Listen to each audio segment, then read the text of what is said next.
Hey everybody, today I want to talk to you about the musician's rebreathing bag. This bag, really simple, cheap tool you can get on Amazon, is something that I've used for years. And here are a few of the reasons why I do it. I'm going to talk you through some of the justifications and some of the exercise. I'll walk through and do some of the exercises right here in real time.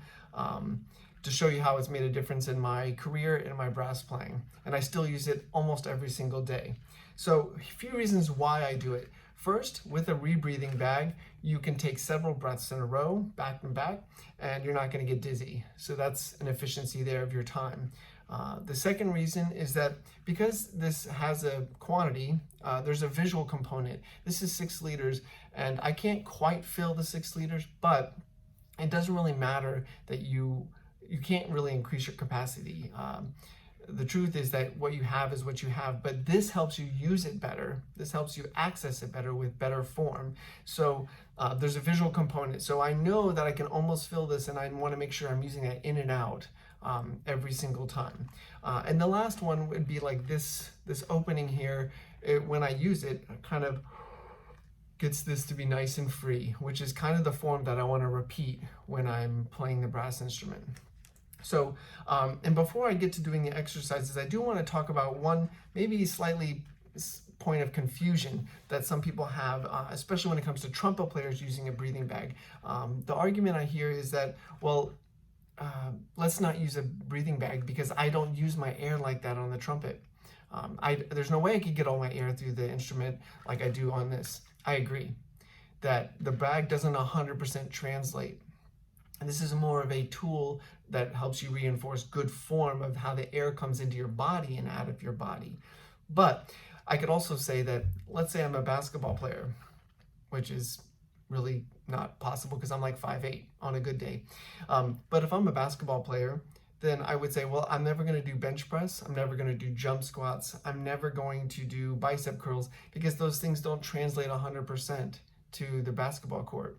And of course, that sounds silly. Of course, to be a basketball player, you need to have flexibility, versatility, strength, conditioning, those kinds of things to be good on the court. And so as a brass player, this helps me remember good form. Does it translate 100%? No, of course not. And be smart about that. You're not going to try to plow all this air through your instrument, but you want the air to be free until the chops.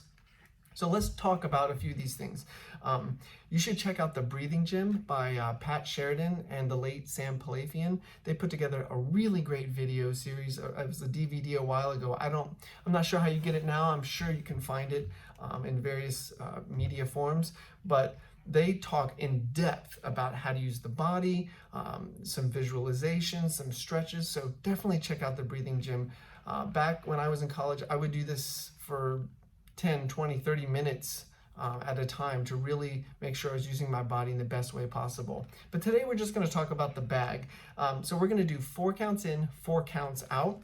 I want you to start with an exhale so that the inhale is more natural and of a let rather than a suck in, because you don't want to introduce tension on the inhale. So we'll start with an active exhale and then an inhale, and then we'll go into the bag. So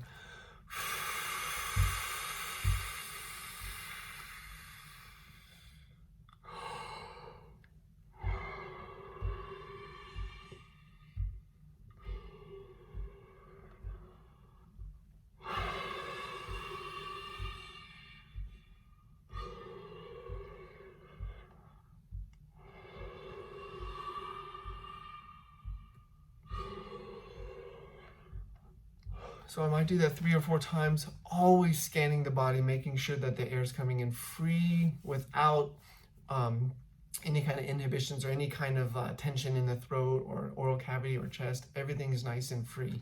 You might do that 6 in, 6 out, 8 in, 8 out, 4 in, 1 out, 1 in, 4 out. For example, today, right after I make this video, I'm going to go on stage over there. We're going to play Beethoven 9, and this is a really good example of how this can help you. In Beethoven 9, the trumpets have the Ode to Joy melody for 32 bars or something like that, and there's no rest.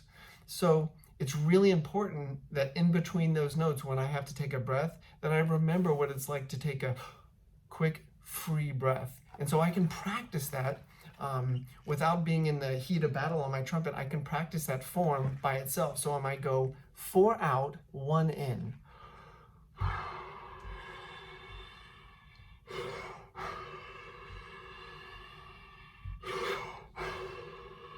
Of course, I won't need all that, but it's a really good way for me to be able to access a great inhale in a split second.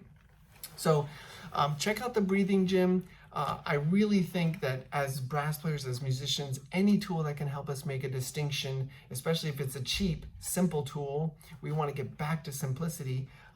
We should entertain that as a possibility for us to get better. So I hope this helps.